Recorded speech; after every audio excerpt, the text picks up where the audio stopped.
So eto nga si Yorme Isko Moreno, ang Manila Mayor na sa tingin siguro ng mga putang inang DDS ay dahil tumakbo siya laban kay President Marcos last presidential elections, ibabash niya si PBBM. So eto siya, nagkaroon siya ng interview sa SMNI with all these DDS fake news peddlers, and I don't know why he was freaking invited. It's probably because si Banat Bay o Bayad Bay ang tawag namin sa kanya ay isa siyang dating tagapagtanggol at pro-Isko. Yan yung pagkakalam ko, di ba? Parang si Banat Bay o Bayad Bay noong elections naging pro-Isko siya. At ngayon, sinusupalpal ngayon ni Mayor o Yorme Isko Moreno itong mga fake news peddlers sa kanilang turf. Di ba? Okay, so naputol na natin yung ibang clips na naglilipa na online sa TikTok, sa Facebook, and I hate to say this, pero I had to really flag myself to get to the YouTube channel of SMNI. This is the DZAR 1026 YouTube channel ng SMNI. I think pag-aaral ito ng SMNI, isa sa mga online properties ng Apollo Kibuloy Network. So, we're going to do some reaction video at ititingnan natin kasi nga yung iba napanood ko, yung iba hindi. So, mauna nating panoorin itong clip na to na nakita ko lang sa TikTok kasi nagliliparan sila. This is like more than an hour podcast episode na na-record. So, this one really caught my attention kasi pinagtawanan ni Yorme si Bayad Bay na isang fake news peddler. Diba? Isang fake news peddler. Alam na natin yan. We don't have to sugarcoat. Isa siyang fake news peddler. Tama ba yung term na sugarcoat? Paggamit ko doon yung context niya. But anyway, so ito nga. May iba kaming opinion, nananatili pa rin ang aming opinion na ang mastermind ng lahat ng korupsyon na ito, walang iba kundi si Marcos. Syempre, DDS kayo That's your, hindi yung opinion yun That's your fake news strategy. Okay? Kasi nga gusto niyo mapatalsik si PBBM ever since na nanalo ang unity team. Kasi yung binulgar pa, for example, ni Ramil Madriaga, while I'm quite skeptical sa kanyang revelations na mayroon din silang kasunduan, etc. Alam ko na noon, alam na ng lahat noon pa na mayroon talagang balak ang kampo ng mga DDS na i-oust si PBBM at pumalit si Fiona, di ba? So, yun ang aming opinion. Kung iba man ang opinion ni Yorme, yung pinagtawanan ka lang sa mukha mo di ba? Opinion mo yan Okay, that's your own opinion. World mo yan mundo mo yan Wala na kaming magagawa doon. Pero kung ipilit mo yung opinion mong yan at gagawa ka ng fake news, kagaya ng ginagawa nyo, you've been making all this fake news, spreading all this fake news starting from Pulveron, iba na yan. Hindi na opinion yan. Okay, there's a big difference between opinion and making up stories, producing or churning out fake news just to destroy your political enemy na si PBBM kasi nga nasa kampo kayo ng DDS o ng mga dutae. Tama. Opinion niya yun. May iba kaming opinion, nananatili pa rin ang aming opinion na ang mastermind ng lahat ng korupsyon na ito, walang iba kundi si Marcos. So, yung pinagtawanan ka lang no? Yun ang aming opinion. Kung iba man... So, okay na itong si Yorme na open-minded siya. Kasi nga, alam na niya sabi niya, natalo na ako binoto na ng taong bayan si PBBM at ako, di ba? I'm one of those who did not vote for the unity team. In fact, isa akong critic, isa akong anti-Marcos. I've been anti-Marcos for years despite being an Ilocano, di ba? Pero hindi ibig sabihin na okay dahil anti-Marcos na ako mag-stick ako doon. Hindi. Open-minded naman tayo. Kung may nagagawang maganda, ang administrasyon din, why not? Actually, ang nag-push sa akin na mag-stick to the PBBM or Marcos administration is yung mga DDS kasi nga gusto nilang patalsikin. Diba? Nagtulungan kayo na manalo. Nagpakalat kayo ng fake news noong 2022 elections at binuli ninyo, binabash ninyo yung mga kritiko. Kagaya ko, kritiko din ako dati na hindi lang binabash, pinagpapakalat ng fake news, nanlalait, naninira, nagtithreaten ng mga online content creators o yung mga critics. Yun yung ginawa yung mga DDS at yung mga kampo ni PBBM, di ba? To be fair. Pero ngayon at nananalo kayo, gusto nyo kayo na yung mag-aari-arian. Gusto nyo magpatuloy. 'Di ba? Yung panunungkulan ng mga Duterte na palpak, walang kwenta. So, ito pa yung isang part na kung saan magre-react tayo kasi natawala ako dun sa pinagtawanan ni Yorme sa mukha ni putang inang si Banat Bay. Yung kanyang sinasabi, it's my opinion, of course. That's your freaking opinion. Okay? But that doesn't make it right and a reality. Yan. So Mayor, napag-usapan na yan, Ghost Project na yan. Kasi ito yung tinatanong ng mga netizen ngayon. Naniniwala po ba kayo na mastermind nga talaga si Bongbong Marcos sa nakawan na nangyayari sa gobyerno? Ano yun eh? Sino yung mga netizen na yun na nagsasabi, di ba kayo lang? Kayo gumagawa ng fake news from Polvoron and then dun sa flood control scandal at dun sa stage 4 na cancer ni PBBM. Tapos kayo mismo nagsasabi we are netizen? Yun ba yun? Ang tawag yan, information laundering. Nagpapakalat kayo ng fake news and then you're trying to make that a reality para gagamitin niyo yan laban sa administrasyon. Yun yung ginagawa nila. Tapos sasabihin nila, okay mga netizen, kagaya nung tanong nitong baboy na to kay Yorme na sabi ng mga netizen, mastermind daw. Walang ganun. Kayo lang yun. Business yun eh. Parang showbiz ang dating. Diba? Yung para sa akin, wala akong makita na itutusok papunta sa kanya. But generally, like for example, I'll put it sa akin na lamang. Sa akin na lamang. Halimbawa lang, isang department head ko. Dahil sa department head ko may bureau. May nangalawit. Katulad kahapon, may nag-text sa akin. Kinutongan na clamping, ang bayad 900, inoperan 600. Walang resibo. Kilala niyo yun. Kilala niyo yung nag-text sa akin. Kilala siyang personality. Immediately siniyasat ko. Tapos ano ngayon? Tingpak. Kasi totoo yung reklamo. So sabi ko, pag pinabayaan ko yun, yung simula sa baba, papalo kay Oli papalo sa akin. Ako mananagot as leader. Kasi under sila sa executive. Aakuin mo. Aakuin mo yung responsibilidad. Ganun ako. Pero yung ipagtuturo ko yung ibang tao, hindi ko titingnan sa sarili ko, baka mamaya maligaw tayo ng landas. May kasalanan ba si President Marcos? Ako tingin ko wala. Sa ngayon. Kasi wala namang ebidensya eh. True. Ngayon, may kasalanan ba yung iba? Ay, nakita ko yung mga tinuro. O di ba pinailan ng kaso? Yung sagot ko kanina, yung kaninang sinabi ko na may mga hinihiring sa sandigan, may hinihiring sa ombudsman, may hinihiring sa korte. Ayun, dapat mapapanagot. Ngayon, kung sino pa matatamaan, buntot nyo, hila nyo. Pero Yorme, let's follow your logic. Yes. Sabi nyo kung nagkamali yung isa, tinuro si ganito. Follow your logic daw. May logic ba na alam itong galunggong na to? Itong si Calvo na si Banat Bay. So pakinggan natin yung follow your logic niya. Tapos hindi nyo inaksyonan, kayo may kasalanan. Tama. Ganun na nangyari. Si Zaldico may kasalanan, hindi inaksyonan ni Romualdez, so si Romualdez ang tinuturo. Alam naman natin, whether we like it or not at we deny, si Romualdez, hindi naman gagalaw yan nang walang basbas ng presidente. So, yun yung claim mo. Di ba? Yung walang basbas ng presidente.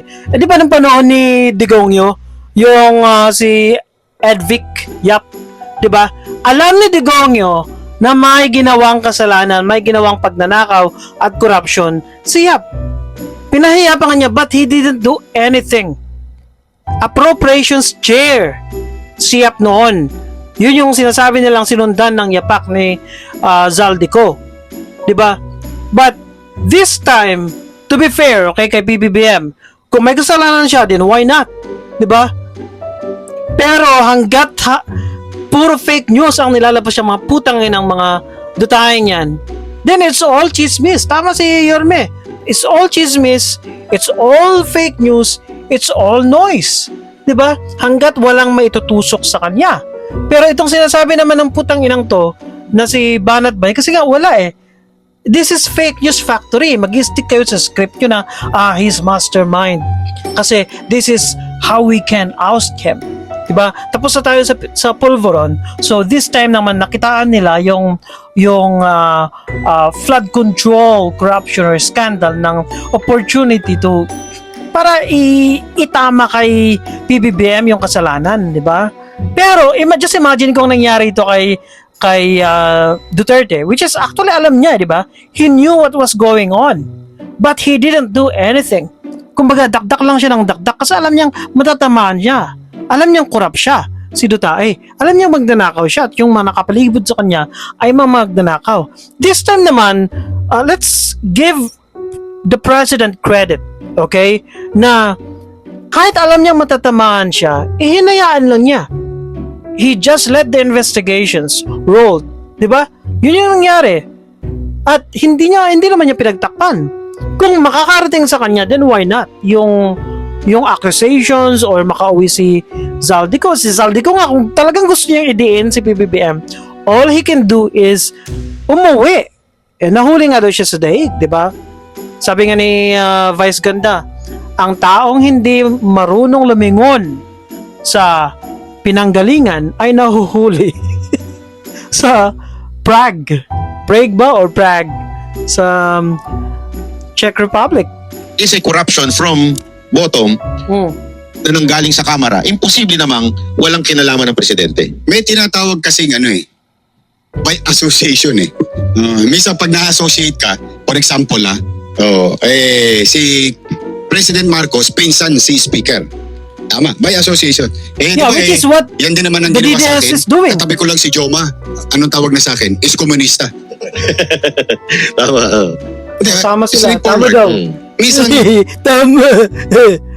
Bobo. Putang ina nyo.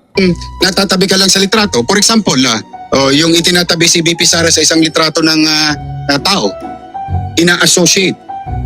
So may kasalanan na si Guilt BP by association. dahil may picture siya sa akin. Correct. Lalo na ako. Correct. Sabi ni Banat Bay, putang inang bayad bay ka. Kasi ko yata nagpa-picture sa akin. Paano kung mamamatay tao pala yung katabi ko? So ang point ko is that, kung si Saldi umamin sa kasalanan niya, papanagutin niya. Papanagutin natin. Inamin niya eh. Ang sabi niya, siya nagdala ng pera, ng ganito, ng mali-maleta. Inamin niya. Papanagutin natin. Na itinuro siya. O di kasuhan natin. Ayun. Ayan natin, halimbawa, tinuturo niya si Speaker. Meron daw silang anong tawag niyan, connivance. O di papanagutin. Pero ako kasi, halimbawa, katulad niya, sandpit ko yan. Di ba?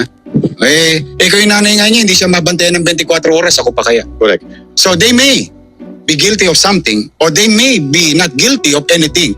Di ba? Pero pagka ang naging basihan kasi natin, chokaran o kaibigan o kakilala lamang o kaya may kasalanan na siya, lahat na tayo dali. Si True. BP Sara dali. Ako dali. Kasi kung may nagpa-picture sa akin, Dali kayong lahat. Yumanyang ka pala. Yahero. Kaya nga, alam nyo ni Kwan ni Duterte, ni Digong nyo, alam niya na pag papasukin niya yan, papaimbestigahan niya yan, dali siya. And that's the reason why, wala kaming tiwala sa DDS or yung pamilya Duterte. Kasi yung style pa lang nila, they have this culture. Hindi ko alam kung tamang term yung culture or kumbaga yung tradisyon ng concealing or cover up. 'Di ba? Gawain nila yan, yun palang double logbook, 'di ba? Para magmukhang malinis, peaceful ang Davao. Doon pa lang eh.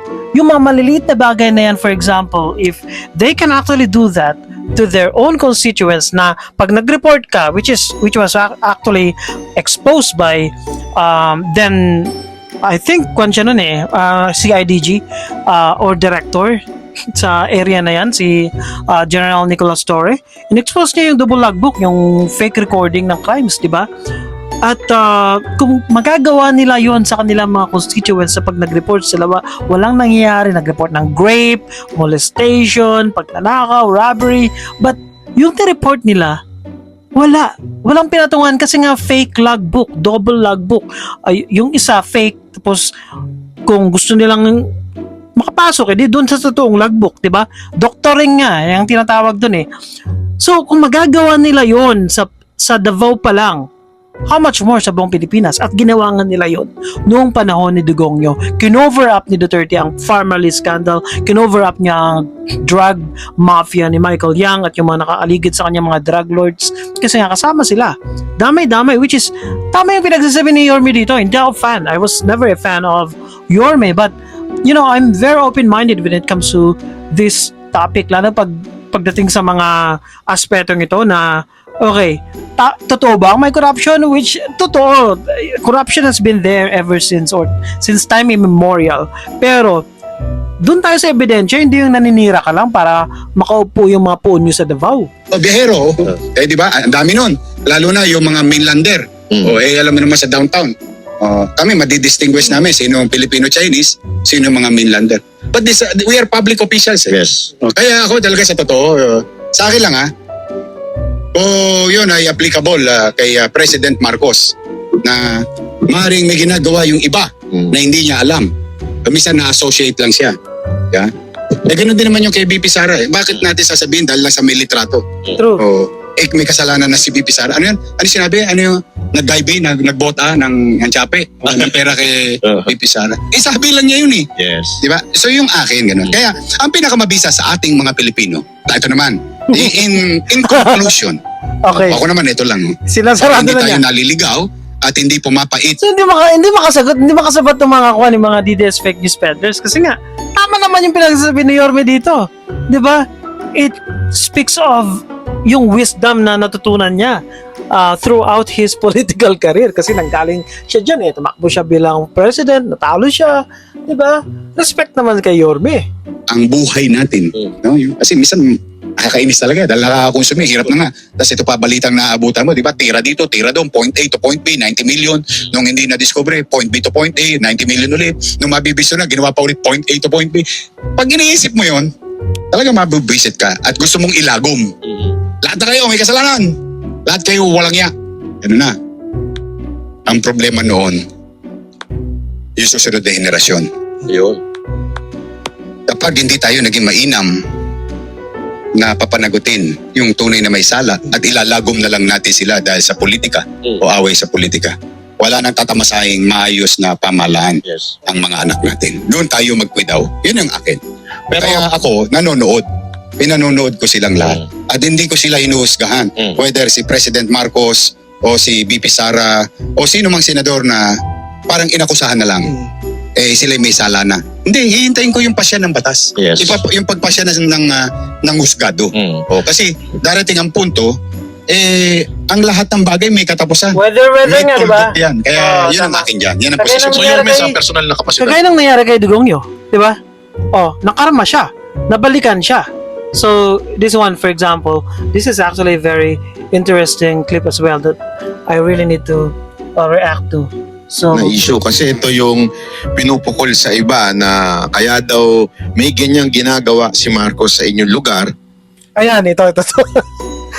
very, very kwento, humorous. Kasi nga, gusto nitong putang inang kalbong bayad-bay na i-bash ni Yorme Isko si PBBM. Kagaya ng ginagawa ng CNN, yung mga liberal media, pag meron silang mga na-interview mga Republicans or conservatives sa kanilang network, yung question nila, tinitailor nila in a way na ibabash yung guest nila, si Trump. So, ito yung ginagawa ngayon ng putang ina mga bobo dito sa SMNI. Dahil alam naman natin na kailangan niya ng tulong sa Maynila Like what? para Kailangan niya ng tulong. Presidente na siya. What the heck are you talking about? Di ba? Parang ginagaya mo siya kay Dugongyo na pag si Dugongyo hindi kapartido dinodemonyo, di ba? Pinapa-aresto, ginagawa ng kaso. Kagaya ng ginawa niya na sa isang mayor, di ba? Kay Dilima. Yun yung tingin nila yung kaya nakakatakot itong mga to yun yung tingin nila sa politics, vindictive. It's all about your team and my team. If you don't agree with me, then you're gonna face the whole, the wrath of my vindictiveness. Yun yung ginagawa nila. sa darating na eleksyon. Oh. Actually, it's the other way around. I Ah. have to be honest to Palpal. other people. Lalo na tong programa nyo, Vox Populi. We need a lot of help as a city government. Putang inang title Vox Populi pa daw. Especially ako, 2 milyon yung obligasyon ko eh. You know, Yorme is just being pragmatic here. I don't know him, but looking at him right now, he speaks wisdom naman. Okay, nandun na. Pero I know na strategic siya. Okay, very calculated yung move niya. And that, sabi nga, wala daw siyang balak tumakbo pa na mas mataas pa in the next elections kasi nga first term na ulit niya di ba? Bumalik siya So meron ulit siyang 2 more terms as mayor and he's still young. Nakita na niya yung yung kung ano yung potential niya sa national But he's not trying to rush. Yung nakita ko sa kanya he's not trying to rush. And that he's just being pragmatic. Okay, friendly. Ba't mo aawayin? Yung putang inang administrasyon wala naman siyang ginagawang masama sa'yo. At ito yung ginagawa ng putang inang SMN na gusto nila babanatan. Diba? Kasi nga kaawin nila. Yun na, hindi naman useful idiot si Yorme para gawin niya yun. 2 milyong bibig yun eh. And it's crisis. So it's really the other way. Any.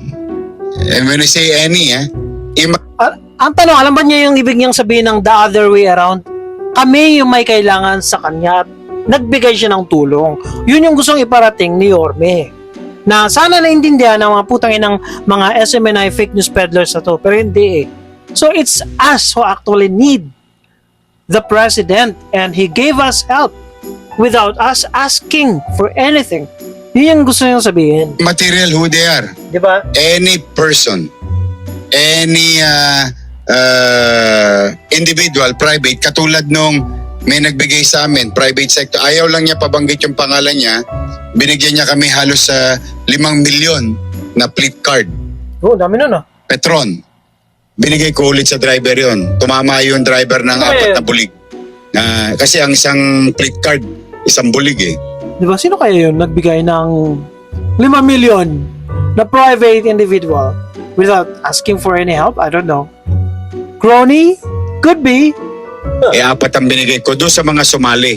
Doon sa ating libreng sakay. So any, whether it is BP Sara, whether it is Bongbong Marcos, our President, Senate President, Senador, opposition, administrasyon, maliit na kumpanya, malaking kumpanya, any help we will receive as long as it will benefit our people in the city of Manila.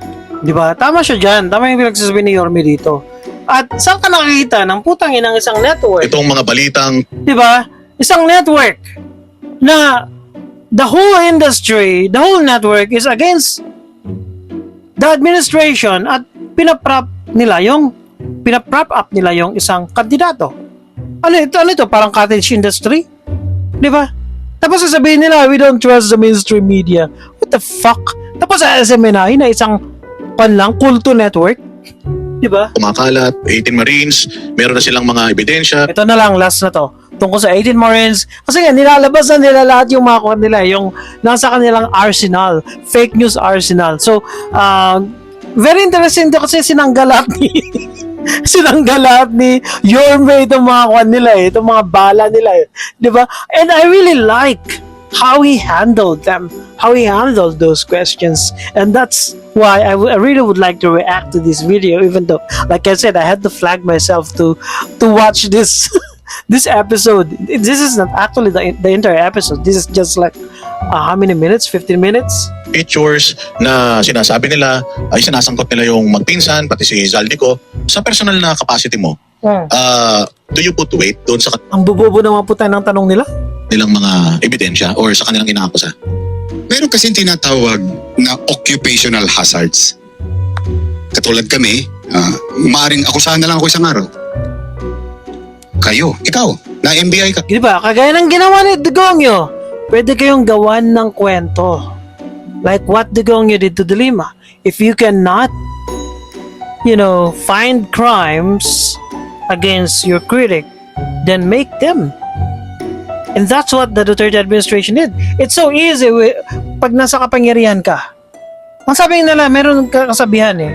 I don't know if this came from the Soviet Russia, but this was part of the pop culture or media culture in the United States during the early years of Trump's first term, na you can actually indict a ham sandwich. Diba? Pag nasa kapangyarihan ka, pag ikaw yung dictator, you can indict anyone. Hindi ka mawawalan ng supply. And this is, I think, what Yorme is going to say na hindi ko pa napanood. So, panoorin na lang natin. Inakusahan ka na lang bigla. True. Oh, di ba? Di ba ang sakit masakit ang pakiramdam. So it can happen to us, all of us, in our profession. Kaya ako, hanggat maaari, sa gulo ng mundo, sa hirap ng buhay ng tao, kung talagang halimbawa, ikay may hawak na ebidensya, Ilabas mo! instead na i-press con mo, file mo ng kaso. I-file mo talaga, tuluyan mo at ayaw mong musgado ang magsabi kung ang hawak mo ba'y mabibisa, kung ang akusasyon mo ba'y tama. Kasi that's the way, in a civilized world, in a civilized time, we must be guided by law and order. Oh, diba? Because politics is part of government. And I cannot allow Tahimik ang mga SMNI, fake news peddlers. my grandchildren someday to see we in government keep on accusing each other every now and then of something else or Like bad Duterte things did. just for the sake of destroying one person, Or elevating Or your pulling- idols. somebody's feet, para ikaw ay umangat. True. Tapos nasa laula na ang pamalan. Ganun yung ginawang Hindi politika pwedeng ng puti ng pumalpak DDS. ang gobyerno, Diba? with all honesty. Hindi pwedeng Kaya pumalpak ang leader. napakadumi nilang lahat. Kasi nakasalalay dyan ng buhay ng tao sa pang-araw-araw, pambukas, at pangmatagalan. Tapos ito pa, 'di ba? Laging itinithreaten o hindi hamon eh. Yeah, ginagawa nilang threat yung 2028. So ano ba kung mananalo yung putang inang, halimbawa manalo yung puon nyo sa 2028? Feeling niyo yaman kayo? Feeling niyo uunlad yung buhay niyo? Putang ina, magiging member kayo ng Davao Death Squad, papatayin na kayo ng mga kritiko. Ilang milyon yung gusto niyong patayin? 'Di ba? Kaya ang mga DDS yung sumira sa bansa natin eh. Kaya ako, ngayon, pinanonood ko lang because we Weather can lang learn kasi. from these mistakes, situation, or incident in our life. So that in the next generation, in the future, we can assess it properly. For the meantime, I will let the natural course of law apply its own So, you're not saying na totally clean si Presidente Marcos. tanong ko nga, Pinagpipilitan pa rin. Gago talaga. Ano? Hindi bang, why did you ask that kay Sara? Di ba? Malinis ka ba, Sara? Malinis ba ang mga Duterte? Di ba ang dudumi nila mga drug lords, mga drogista, mga kriminal, mga magnanakaw? Di ba? hindi ko nga masasabi kung ako, baka mamaya may kumakalawit din sa City Hall nang hindi ko pa alam. I had 20,000 people under my command. At totoo yung sinabi mo kanina, Banat, yung same logic. Pag may isang nangalawit sa kalsada ron, yung alam, nangutong na lang. Nangutong na lang. Pananagutan ko sa taong bayan yun. O ngayon, pabaligtarin ko, palalakihin ko. Bili mo, presidente ka? Ilang region? O regional director? Provincial director? LGU director? Secretary, assistant secretary, and their offices. So, mahirap bantayan. Mahirap talaga bantayan. But it doesn't mean we have a bad president, we have a bad vice president, Senate, or Congress. It may, at some point, di ba? Across, even mayor, like us. Hindi naman ako perfecto. May mga pagkukulang din ako sa buhay. But ang importante, maramdaman ng tao na may gobyerno siyang masasandalan. More than anything else. Narinig alam ako. Sure. Putang ina. Umabol pa si Ngongo, putang ina. Tatawa yan, bobo. Kasi ngayon ko lang napulod to eh. So, pakinggan natin yung putang ina ng tanong ni Ngongo. Argota. Meron akong gustong sabihin kay President Marcos. Meron akong gustong sabihin. Nakikinig ka ba? Putang ina. Siyempre, nasabi na niya, nagkasama lang sila kamakailan. Bobo puta. Bobo talaga tong putang ina to. Nabubuhay sa sarili niyang fake news. Si Jack Argota. Hindi pong, anong klaseng virus yung itunurok sa utak mo para tanungin mo yan? That guy just met the president probably, I don't know, yesterday or 2 days ago to distribute yung sako-sakong bigas. Tapos sasabihin mo, meron ka bang gustong tanongin kay... Hindi, makinig ka ba sa sagot niya? Jack Argota, bobo ka lang ba? Sa kanya. Ayo, may marami pa ako sinasubmit eh. Meron ka bang gustong sabihin? Meron ka bang gustong sabihin? Oo. Ano yun at bakit? Ay, yung aking mga Akala mo naman mayroong gotcha question, Meron ka bang gustong sabihin sa kanya? Gusto niya kasi mangyari, gustong sabihin na masama o hindi pong panig sa mga DDS. Bobo talaga, no? para sa mga taga Maynila. Oh. Lagi ko sinasabi pag if I have opportunity. Marami akong marami akong nakalinya para sa Hindi mga bumalik sa'yo, putang inang Jack ka. taga Maynila. Argotang ngongo. And I was like taking opportunity. And even I will do the same with the Vice President Sara. Oh, di ba? Kung may pera si Gusto ko yung style dito ni ni Orme, binabalik eh. Yung style nila, kasi that's how you deal with these people. Okay? Oh, si VP Sara, kagaya ni VP Sara na, may kasalanan siya, ganyan-ganyan. Oh, nasabi na niya yung gusto niyang sabihin dito. Which is, kaya natatamay mo yung mga putang ng DDS. Kasi nga, may balik sa kanila. Di ba? Kasi they're not clean. This cult is dirty. Masyadong maduming maglaro at walang kwenta. Kaya kulto. halimbawa may pera si Vice President o si Senator, Senate President. Yung may pondo sila, halimbawa. Hihingan ko rin. Ipe-present ko rin yung programa.